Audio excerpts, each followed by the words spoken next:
Sir దాదాపు సంవత్సరం చూస్తున్నాం కూటమి పరిపాలన తీరు. ఈ రోజున చంద్రబాబు నాయుడు గారు కడప నియోజకవర్గంలో మహానాడు అద్భుతంగా జరుగుతున్న వ్యవహారం కానివ్వండి, లేదా ప్రజల నుంచి ఆయనకు వస్తున్న మద్దతు కానివ్వండి, ఏం చెప్తారు సార్ సంవత్సరం పరిపాలన? చంద్రబాబు నాయుడు అంటేనే ప్రజలకు నమ్మకం. ఆయన లాండ్ ఆర్డర్ ప్రాబ్లం దగ్గర నుంచి సంక్షేమ పథకాల నుంచి చేయగలిగినంతగా ఎప్పుడూ చేయలేదు, ఏ ప్రభుత్వాలు చేయలేదు. కనుక ఇవాళ పార్టీ నిలబడి ఉన్నది అంటే ఓన్లీ చంద్రబాబు నాయుడు.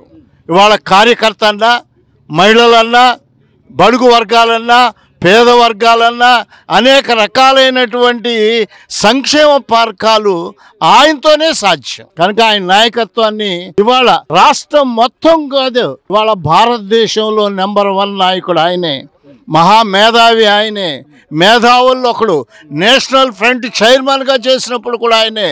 కనుక చంద్రబాబు నాయుడు గారిని మించిన నాయకుడు ప్రస్తుత సమాజానికి కావాలన్నా దొరకడు. కానీ సార్ జగన్మోహన్ రెడ్డి గారు కులమతాలకు చిచ్చు పెట్టడం కానీ, లేకపోతే వాళ్ళ నా ఎస్సీ నా బీసీ అనేక రకాలుగా మభ్యపెట్టినా కూడా ప్రజలు గత 5 ఏళ్ల పరిపాలనను చూసి ఈ రోజు తిరస్కరించిన, మళ్ళీ సంవత్సరం అయిపోయింది కదా, 3 ఏళ్ళు కళ్ళు మూసుకోండి వస్తే అందరికి సినిమా చూపిస్తాను అని ఆయన మాట్లాడుతున్నాడంటే ఏంటి ఆయన ఇది? ఇప్పుడు నేను మాట చెప్తాను సార్. నేను పాస్టర్ గారిని, నేను టీడీపీ ఫౌండర్ని 82 నుంచి. మార్చి 29న ఆయన ఇక్కడ ప్రకటిస్తుంటే ఎదురు ఉన్నాను నేను న్యూ ఎమ్మెల్యే క్వార్టర్స్లో. నా పేరు వేష్పోగు భాస్కర్ రావు. అయితే ఈరోజు నేను చెప్తా ఉన్నాను, ఏ జగన్ అయితే వస్తే క్రైస్తవులకి, పేదలకి, బడుగు వర్గాలకి మేలు జరుగుద్ది అనుకున్నారో సంక్షేమ పథకాలు అమలు చేయటంలోనే తప్ప అది అమలు కూడా రాష్ట్రానికి జోలి పట్టేటట్టు చేసిన పరిస్థితులే తప్ప ఈ రోజున అభివృద్ధి అనేది కనపట్టల్లా. రెండోది, క్రైస్తవులు అని అన్నాడే కానీ క్రైస్తవులందరూ చాలా ఆశ కలిగి ఉన్నారు. కానీ క్రైస్తవులు ఆశ కలిగే ఉన్నా కానీ వారిని కూడా డెవలప్ చేసేటువంటి పరిస్థితుల్లో కనపడలా. ఈరోజు నారా చంద్రబాబు గారు ఒక సెక్యులర్ వాదిగా, ఒక క్రిస్టియన్సే కాదు, హిందూసే కాదు, ముస్లిమ్సే కాదు, ఆయనకి ఎప్పుడూ కూడా దళిత బడుగు వర్గాలన్నా ఆయనకి అందరినీ ఏకతాటిపైన చూడాలనే మనసు కలిగినోడు. ఆయన ఏది మాట్లాడినా దానికి ఒక ప్రత్యేకత ఉంటుంది. నేను అంటాను, తన ఉనికిని పోగొట్టుకుంటా. ఆయన అన్నాడు నేను హిందువుని అన్నాడు.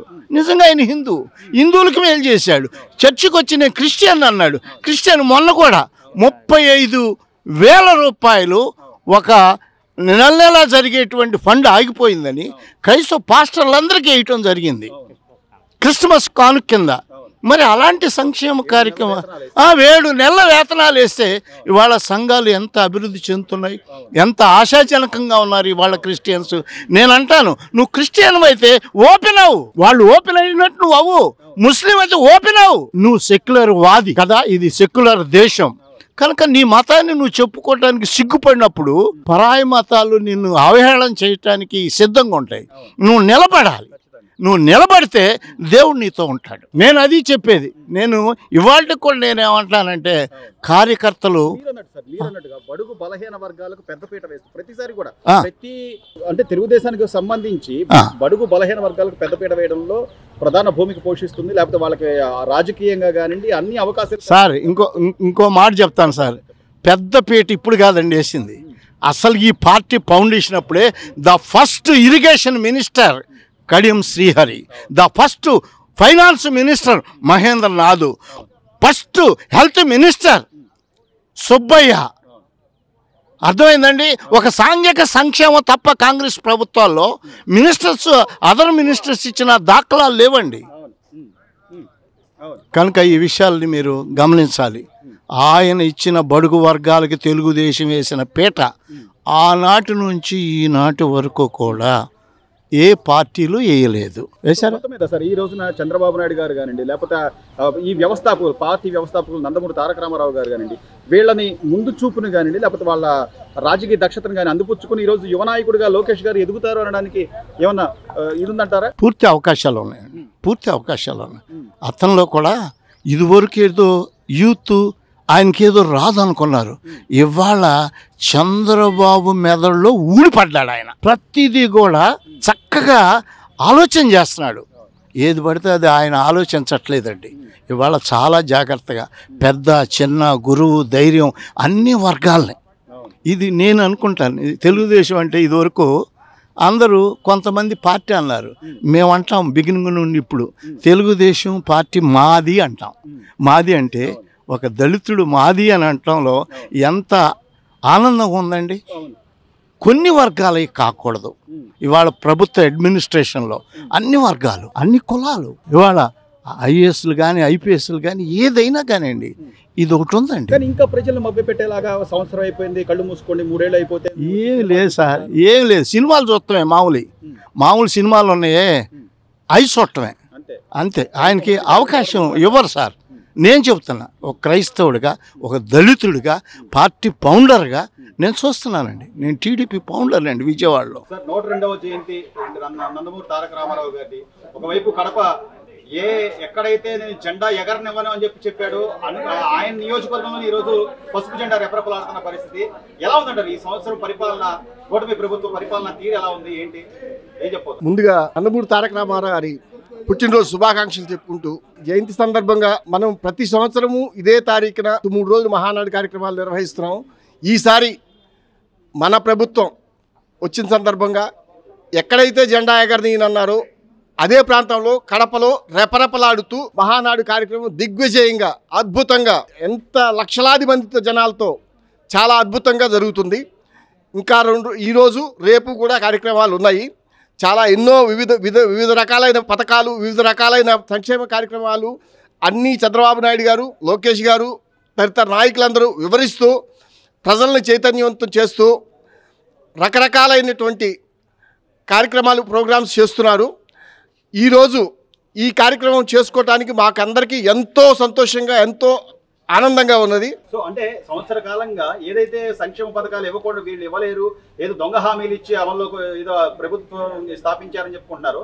దానికి చెక్ పెడుతూ రేపు 12వ తారీఖున తల్లికి వందనం కానండి, లేకపోతే అన్నదాత సుఖీభావ కానండి, 15వ తారీఖు నుంచి స్త్రీలకు కూడా ఉచిత బస్సు, ఇవన్నీ కూడా ఒక్కొక్కటి నిదానంగా చేసుకుంటూ వస్తున్నారంటే ఎలా అనిపిస్తుంది సార్ ఈ పనితీరు? ఏదైతే చంద్రబాబు నాయుడు గారు ఎలక్షన్ హామీలు ఇచ్చారో, సూపర్ 6 అనే పథకాలు ఏదైతే చేశారో అన్ని రకాలుగాను స్టెప్ బై స్టెప్ చేసుకుంటూ వస్తున్నారు. ఒక్కొక్కటి చేసుకుంటూ వస్తున్నారు. మహిళలకు ఉచిత బస్సు కానివ్వండి, తల్లికి వందనం కానివ్వండి, అలాగే వృద్ధాప్య పెన్షన్ గా 4000 రూపాయలు చేయటం కానివ్వండి, రైతు భరోసాలు కానివ్వండి, ఇవన్నీ కూడా అద్భుతంగా చేసుకుంటూ వస్తున్నారు. ఇంకా ముందు ఎన్నో కార్యక్రమాలు, అభివృద్ధి సంక్షేమ కార్యక్రమాలు, ఏఐ టెక్నాలజీలు, ఇవి అన్నిట్లోనూ చంద్రబాబు నాయుడు గారు చాలా ముందు చూపుతో చేస్తారని చెప్పేసి అందరూ ఆశిస్తున్నారు. జగన్మోహన్ రెడ్డి గారు మొన్న మాట్లాడుతూ కూడా సంవత్సరం అయిపోయింది, 3 ఏళ్ళు కళ్ళు మూసుకోండి, సినిమా చూపిస్తాను నేను వస్తే అని చెప్పి అంటున్నారు.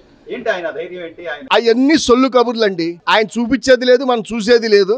ఆయన అసలు ఉంటే చూద్దాం. ఆయన అసలు ఉండాలి కదా ముందు చూపించడానికి. ఆయనే ఉండరు ఇక్కడ. ఆయనే ఎక్కడికి వెళ్ళిపోతాడో ఆయనకే తెలియదు.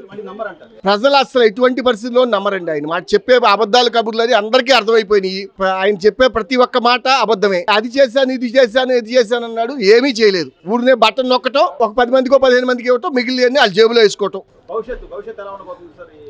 అద్భుతంగా ఉంటుందండి. ప్రజలు ఊహించిన దానికన్నా చాలా ఎక్కువగా ఆనందంగా ఉంటుంది. సార్ నందమూరి తారక రామారావు గారి 102వ జయంతిని పురస్కరించుకుని 12 రకాల ఆయనకి ఇష్టమైనటువంటి ఆహార పదార్థాలని ఆయనకి సమర్పిస్తూ ఈ రోజున మీరు జయంతి ఉత్సవాలు చేసుకున్నారు. ఎలా ఉంది ఈ సంవత్సర కాలం కూటమి ప్రభుత్వం పరిపాలన తీరు గురించి కూడా ఫ్రెండ్ మాట? మా నందమూరి తారక రామారావు గారు చలనచిత్ర రంగంలో రారాజుగా వెలుగొందారు. అదే విధంగా తెలుగుదేశం పార్టీని పెట్టి 9 నెలల కాలంలో ఉమ్మడి ఆంధ్రప్రదేశ్ రాష్ట్రంలో అధికారాన్ని కైవసం చేసుకుని అనేకమైనటువంటి సంస్కరణ కార్యక్రమాలు కానివ్వండి, అదే విధంగా విప్లవాత్మకమైనటువంటి పరిపాలనా విధానాన్ని కూడా చూపించినటువంటి ఘనత నందమూరి తారక రామారావు గారిది. అదే విధంగా నందమూరి తారక రామారావు గారు కూడా ఆహార ప్రియులు. వారికి ఇష్టమైనటువంటి ఆహార పదార్థాలన్నింటినీ కూడా ఈ 102వ జయంతి సందర్భంగా విజయవాడ పార్లమెంట్ సభ్యులు శ్రీ కేశినేని శివనాథ్ గారి ఆధ్వర్యంలో వారు లేకపోయినప్పటికీ కూడా వారి సూచనల మేరకు ఇక్కడ ఘనంగా జయంతిని నిర్వహించుంటూ వారికి ఇష్టమైనటువంటి పంచభక్ష పరమాణాలన్నిటితో కూడా వారికి నైవేద్యంగా పెట్టుకొని వారి పుట్టినరోజుని చాలా ఘనంగా నిర్వహించుకోవడం జరుగుతూ ఉంది. ఇది కూడా ఎందుకు చేసుకున్నామంటే గత 5 సంవత్సరాల కాలంలో ఎన్డీఏ కూటమి రాకముందు ఈ ఆంధ్రప్రదేశ్ ప్రజలు ఎటువంటి ఇబ్బందులు పడ్డారో, ఎటువంటి చీకటిని ఎదుర్కొన్నారో మనందరికీ తెలిసినటువంటి విషయమే. వాటిలన్నింటినీ కూడా మరి పంచభక్ష పరిమాణాలతో భవిష్యత్తులో కూడా అందరూ కూడా సుఖ సంతోషాలతో ఉండాలని చెప్పి కూడా ఎన్డీఏ తరఫున కోరుకుంటూ కూడా ఈ రోజు 102వ జయంతిని ఘనంగా నిర్వహించుకోవడం జరిగింది. కుప్పంలో పసుపు జెండా అనేది లేకుండా చేస్తాం, చంద్రబాబు నాయుడు గెలవని కూడా చేస్తామని సంవత్సరం తిరగకుండానే ఈ రోజు అదే పులివెందుల కడప నియోజకవర్గంలో మహానాడు అద్భుతంగా జరుగుతుంది. ఈ మార్పును ఎలా చూడాలంటారు? మీకు ఇప్పుడే కాదు, తెలుగుదేశం పార్టీ ఆవిర్భవించినప్పటికీ కూడా తెలుగుదేశం పార్టీ తీసుకున్నటువంటి కార్యక్రమాలన్నీ కూడా చాలా విప్లవాత్మకమైనటువంటి కార్యక్రమాలు. ఆ రోజున మరి తిరుగులేనటువంటి ఇందిరాగాంధీని కూడా పడగొట్టినటువంటి ఘనత, అదేవిధంగా ఎన్టీ రామారావుని నాదెండ్ల భాస్కరరావు గారు కూలదోస్తే కూడా రామలాల్ని మెడలు వంచి ప్రజాస్వామ్యయుతంగా మరల రామారావు గారిని ప్రదర్శించినటువంటి ఘనత ఎన్టీ రామారావు గారిని కానివ్వండి, తెలుగుదేశం పార్టీ కానివ్వండి, కూకట వేళతో కూడా పెకిలిస్తామని చెప్పి అనేక మంది, అనేక రాజకీయ నాయకులు, అనేక రాజకీయ పార్టీలు వాళ్ళు చెప్పారు. అయినప్పటికీ కూడా సూర్యచంద్రులు ఉన్నంతకాలం కూడా తెలుగుదేశం పార్టీ యొక్క సిద్ధాంతం తెలుగు జాతి ప్రజల్లో కూడా నిర్విఘ్నంగా కొనసాగుతుందని కూడా తెలియజేస్తాం. భవిష్యత్ నాయకుడిగా నారా లోకేష్ గారికి ప్రాతినిధ్యం ఇచ్చే అవకాశాలు ఉన్నాయి, అది కూడా మహానాడు వేదికగా ప్రకటించే అవకాశాలు ఉన్నాయంటున్నారు. భవిష్యత్ నాయకుడిగా నారా లోకేష్ గారు ఎంతవరకు సమర్థవంతంగా నిర్వహించారు? మా తెలుగుదేశం పార్టీ సీనియర్ నాయకులు కానివ్వండి, మహిళా నాయకురాళ్ళు కానివ్వండి, లేకపోతే యువత నాయకత్వం కూడా నారా లోకేష్ గారి యొక్క నాయకత్వాన్ని మనస్ఫూర్తిగా ఆహ్వానిస్తూ ఉన్నాం. వారికి బ్రహ్మాండమైనటువంటి తెలుగుదేశం పార్టీ అధ్యక్ష పదవి ఇవ్వాలని కూడా మేము డిమాండ్ చేస్తూ ఉన్నాం. నారా లోకేష్ గారిని ఏ విధంగా పప్పు అని చెప్పి ఏ విధంగా అల్లరి చేశారో అటువంటి పప్పే నిప్పు రవ్వయ్యి యువగళం పాదయాత్రను తీసుకుంటూ కూడా మరి వైఎస్ఆర్ కాంగ్రెస్ పార్టీ గుండెల్లో రైళ్లు పరిగెత్తినటువంటి అయినా కూడా మనం చూసాము. భవిష్యత్తులో మరి నారా లోకేష్ గారి యొక్క నాయకత్వ లక్షణాలు ఈ తెలుగుదేశం పార్టీకి అవసరం అని చెప్పి మనసా వాచా కర్మ మా తెలుగుదేశం పార్టీ కార్యకర్తలు అందరూ కూడా కోరుకుంటా ఉన్నాం. Please subscribe to Leo news for more videos.